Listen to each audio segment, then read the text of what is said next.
આ પૂર્વ વાગોળ વિસ્તારમાં આજુબાજુ સાનિધ્ય, બંસરી રેસિડેન્સી, આશ્રય રેસિડેન્સી આવી આજુબાજુ ઘણી સોસાયટી આવેલી છે.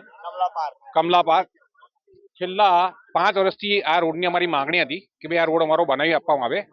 હવે એને કઈ પ્રકાર રોડ બની રહ્યો છે, પણ આ રોડ અમારા નકશા પ્રમાણે 9 મીટરનો રોડ છે, પરંતુ અત્યારે આ રોડ ઘણો નાનો થઈ ગયો છે અને આ 2009 પછી આ વિસ્તારનો એટલો વિકાસ થયો છે.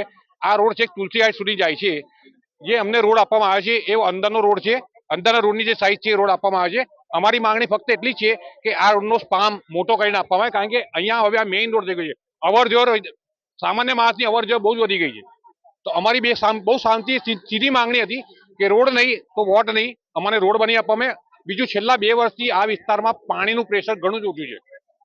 ઘણા બધા પ્રશ્નોની રજૂઆત કરી, ઘણા બધા અમે લેટરો લખ્યા, ઘણી બધી રજૂઆત કરવા છતાં અમને પાણીનું પ્રેશર ના મળ્યું. એટલે અમારું ફક્ત એક જ રીઝન છે કે અમને પાણીનું પ્રેશર આપો અને અમને રોડ મોટો કરી આપો.